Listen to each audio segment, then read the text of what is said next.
Swayam Prabha. Digital India. Educated India.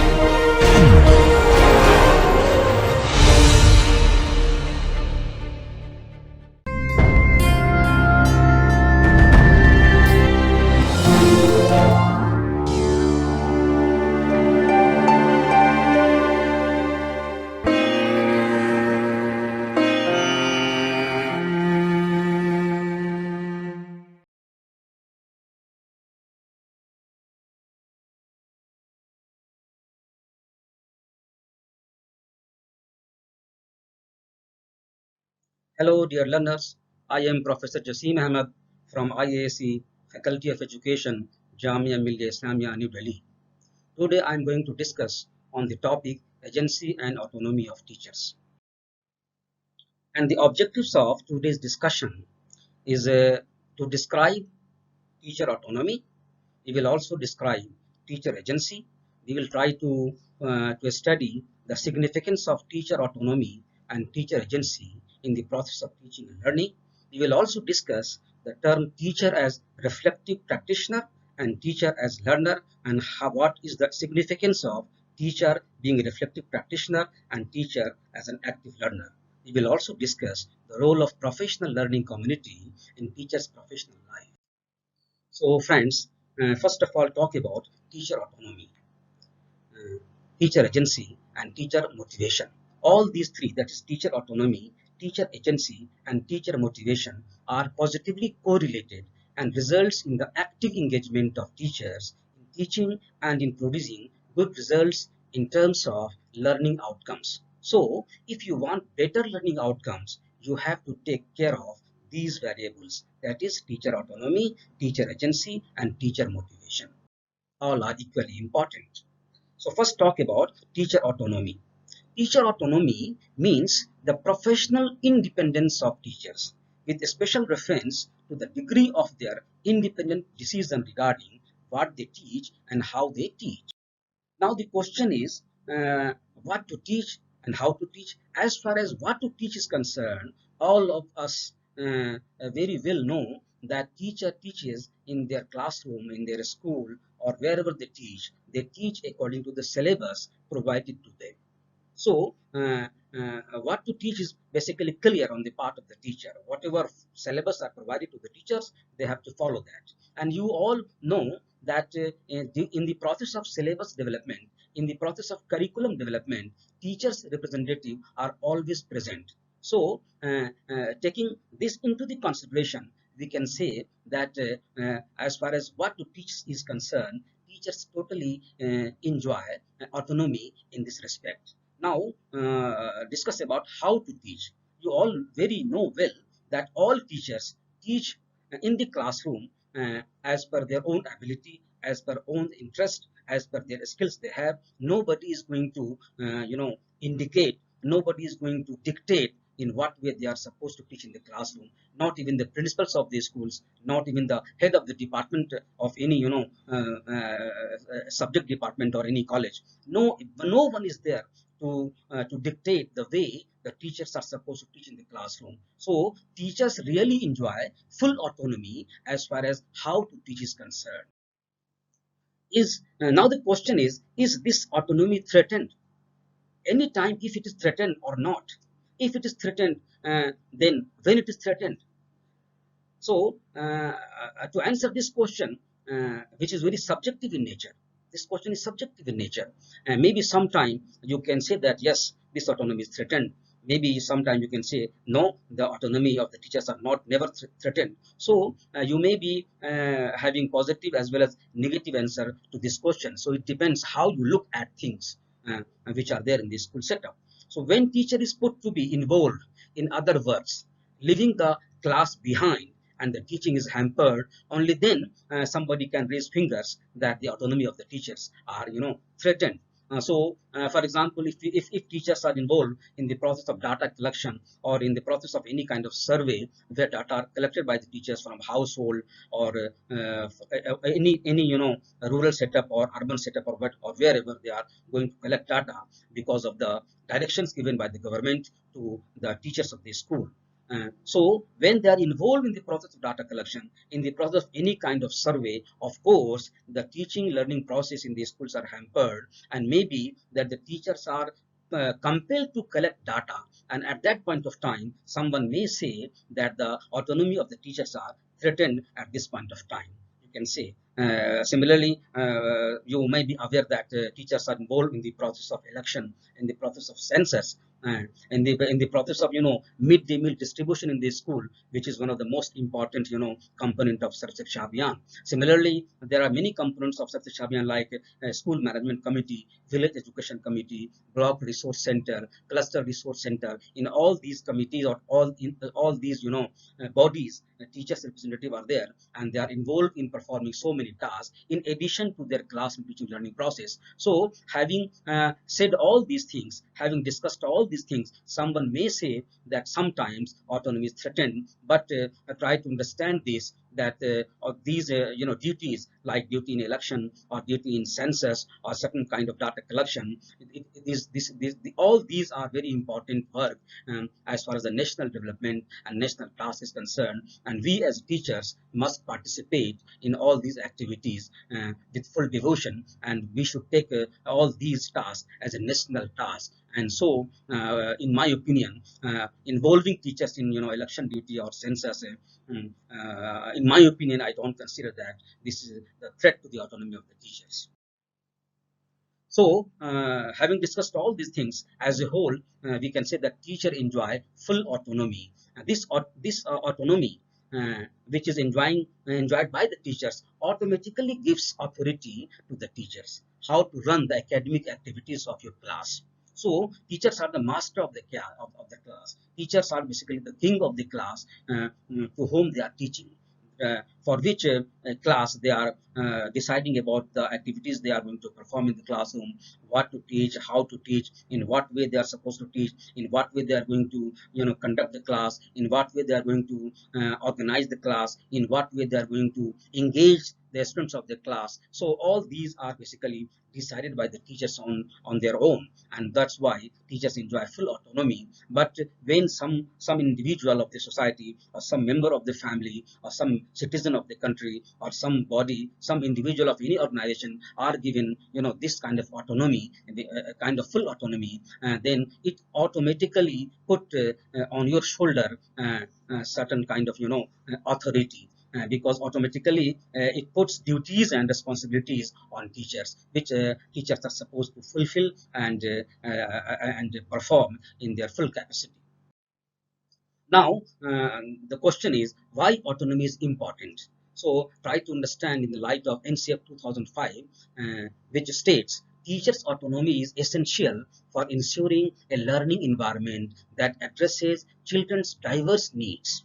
As much as the learner requires space, freedom, flexibility, and respect, the teachers also require the same, because it is the teacher who look after the needs and aspirations of the learners. If they don't enjoy autonomy, how will they perform their noble duty in the classroom or the school setup?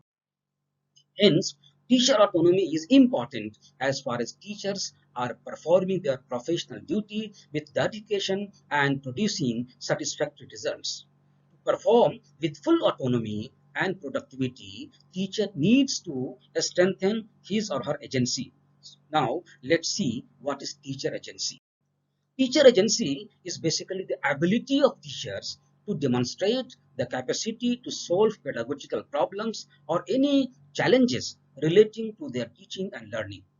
It includes teachers' capacity to create overall environment and resources for effective teaching and learning, his or her ability to act or exert the power of knowledge and experience in the class and teaching learning process, taking initiative on the part of the learner to make his or her teaching learning more effective, more interesting, more enjoyable, performing demonstration and activity to make his or her teaching joyful, entertaining, learning oriented, and motivational for himself and for the learners as well.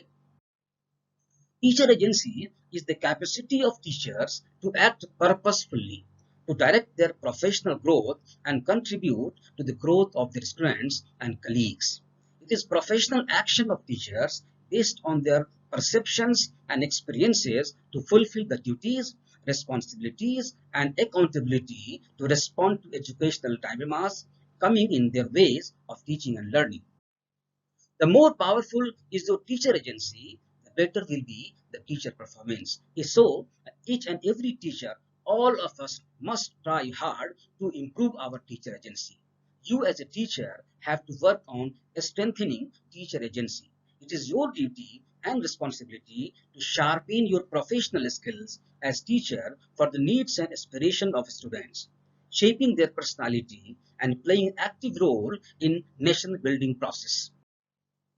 Now the question is how to strengthen the teacher agency. So there are various ways for strengthening your teacher agency. Each teacher has its own way. Each and every teacher may found his or her own ways of strengthening their teacher agency. There are diverse ways of strengthening, enriching our teacher agency. Here we are going to discuss three important points in this context. So first of all, you can strengthen your teacher agency by becoming teacher as a reflective practitioner. Now, what do we mean by teacher as reflective practitioner? When you are reflective practitioner, then you must reflect to yourself on what you read, what you teach, how you teach, what you do. Ask critical questions to yourself and find the answers on your own. In the process, you will certainly improve and strengthen your teacher agency. You should also take reflections on your teaching and other academic activities from your students and colleagues and work on their reflections with positive attitude. Only then this will do better in your part for your development, for your improvement in your professional capacities. You also reflect to the ideas of others, that is your students, your colleagues, professionals in this field, in your subject areas. You should also reflect on the policies of the government. This will enhance your efficiency, your proficiency in performing your task as a reflective teacher. You should also write your reflections in the form of scholarly articles and get it published in different journals and newspapers. These steps and actions on your part will certainly improve your teacher agency and develop high level of confidence and professionalism in you. The second important ways of strengthening and enriching your teacher agency is basically you should become a teacher, not only a teacher, teacher as learner. You must not think, or we must not think, that we are a teacher and we know everything. No. If this is the thinking, your professional, competency and your professional growth basically is stopped. You should always, be a good learner. You should always be a active learner. So teachers who are proficient, who are efficient, who are good teachers, who are dedicated teachers, they always put them as a learner. So, by acting on the idea of teacher as reflective practitioner, which we discussed in the previous, slides, you are basically putting yourself as a learner. This is what we call as teacher as a learner. So, whatever you think differently, just speak up, write it down, share and take others' ideas on the same, so that you can learn from others and others may learn from your thinking, your imagination, and your ideas. You should also attend seminars and conferences and present papers in those conferences so that others can be benefited from your papers, your thinking, your research areas, your scholastic interest, and you may be benefited from others. You should also attend in-service program to make you updated. In-service programs are organized by state government as well as central government. In the universities, it is organized by Academic Staff College or UGC Human Resource Development Center. So, in whatever organization you are working, if you are a primary school teacher, if you are a elementary school teacher, generally SCRT of all states, State Council of Educational Research and Training, and DIETS, District Institute of Education and Training, they organize in-service program for updation of the skills of in-service teachers. So you must participate in those in-service program, and because these in-service program are very important for continuous growth of the teachers. You should also attend workshop, webinars on the topic of your choice. Nowadays, in the age of online education, online classes, online means of getting educated and educate others. Webinars, fashion of webinars are coming up at the front. Basically, we are observing in this COVID-19 pandemic era that many universities, many colleges, and many experts are organizing webinars on different themes. I have been participating in webinars such on different topics such as the details of the COVID-19, some in teacher education, some on different research areas in research methodology, maybe some the best sources for online classes on using online technologies, how you should do. So there are different areas and different topics on which webinars are conducted. You should participate on them, you should share your ideas on them, and this will enhance your capabilities and effective teacher. You can improve upon your skills, you can improve upon your capabilities, you can learn new skills and new technologies, and you can sharpen your skills and competencies, which will be better for your performance in the classroom, and certainly it will enhance the learning on the part of the learners in the classroom. And so you should continue participating in this kind of workshop and webinars, and continue to grow your skills and competencies in the area of teaching and learning in your professional growth. You should also share your ideas in academic groups within and outside the school. So wherever you find fit, and wherever you find that people of your subject are there, you can share your ideas. You can join this kind of organization, this kind of association, where you can share your ideas. This will enhance your social skills as well as academic skills. So in this way, you will be developing your overall personality, and you will be becoming more professional teacher, not only a simple teacher. So by practicing these academic values, you are basically improving yourself and sharpening your professional skills.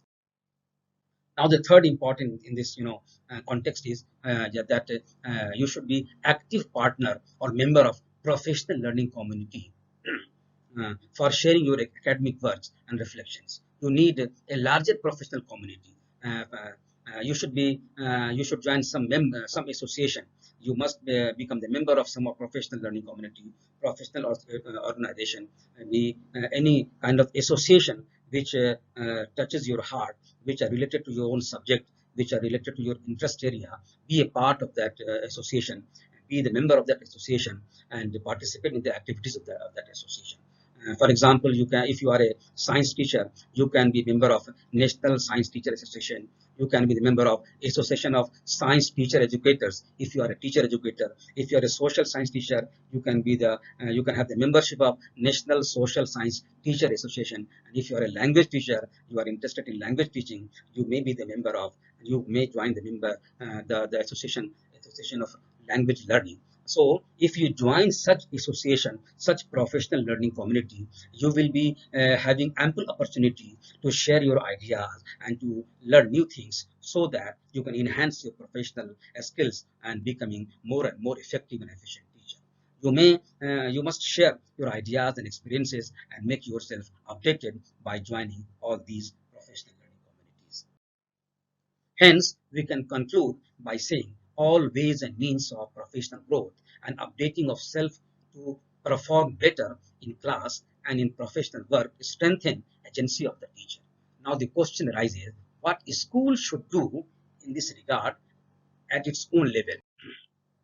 Until now, we have discussed what teachers should do to strengthen their teacher agency on their own part. But now, schools should also do something, because schools are also responsible, and they should take this responsibility on their own also. So, in addition to the efforts put in by the teachers, schools should also do on their part. School systems should certainly support in a strengthening of teacher agency, as it is the strongest tool of social change.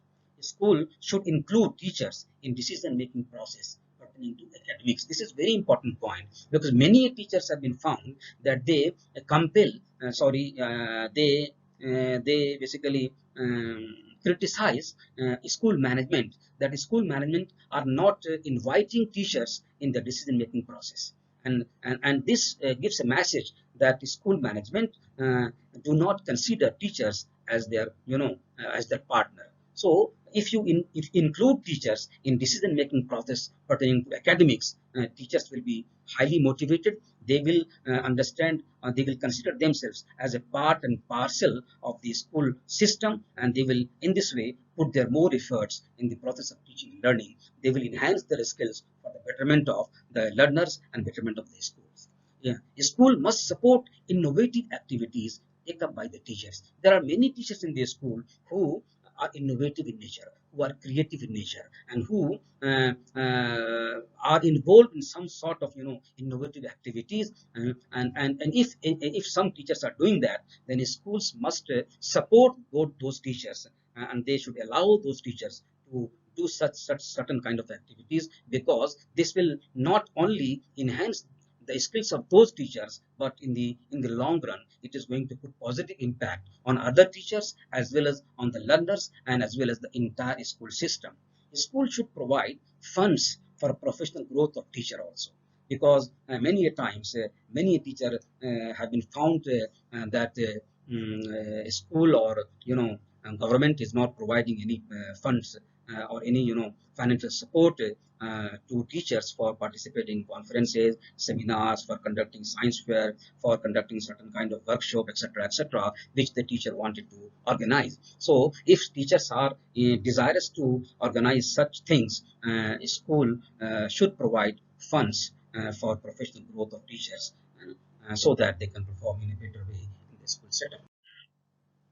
School authorities or management must give appreciation towards the best performing teachers. School management must give reward to the best performing teachers and the teachers who perform differently. It will pave way for others to go for innovation. If a school will not reward, will not appreciate the best performing teacher, then that particular teacher will stop after some time, and it will not invite others to put their hard work. So if you that is, if the school system, if the school management appreciate and give reward to the best performing teacher, the teachers who are performing differently as compared to the other teachers, then the others will also be automatically driven towards a better performance, and that particular teacher who is performing differently, they will put their more efforts in that direction. So it will enhance the overall performance of the teacher, performance of the students, and as well the overall performance of the school as a whole. The school must make all professional learning decisions only in serious consultation with teachers, because uh, this will make all the teachers like a family, and the teachers, when participating in the decision making process of the school, they will consider a school as a family, and they will put their hard efforts to promote, to develop a school at a larger scale. If the moral of teachers are high, they will automatically driven towards better performance and better results. We must focus on raising the social respect and high morale of our teachers, because teachers are the real nation builders. They are the real heroes. It is the teachers who produce all professionals. That's why Dr. D.S. Kothari, the chairman of National Education Commission 1964 to 66, rightly remarked that the destiny of India is being shaped in its classrooms. On the recommendation of this commission, the National Policy of Education 1968 was formulated, which was called for radical restructuring of school education. So friends, in today's lecture, we have discussed on some pertinent issues in the field of teaching as a profession. We talked about teacher autonomy. We talked about teacher agency. We also talked about teacher as a reflective practitioner, teacher as learner, and role of relevant professional association in the professional growth of teachers. We reached the conclusion that each and every teacher are basically each and every teachers enjoy full autonomy in the classroom, in the school setup. Nobody is going to interfere in what way they are teaching in the classroom. So in the classroom, in the school setup, teachers enjoy full autonomy, and as you enjoy full autonomy, the duty and responsibility automatically comes on your shoulder. And for that, you need to strengthen, you need to enrich your agency, teacher as agency, so that you can perform all these responsibilities, you can perform all those duties in a better way, in an efficient manner, in an effective way, and you can improve the performance of the learners at a higher level. Teachers, for that you need to be a reflective practitioner, and you need to be an active learner throughout your professional life, throughout your teaching career, so that you can continuously grow and develop your professional efficiency, your professional efficiency, skills, and put your hard efforts, use all your potentialities, all your skills for better future of the children, and for better future of the nation at larger scale. So with this, I thank you all, dear friends, dear learners. I'm very thankful to you for your listening, and I wish to see you in the next presentation.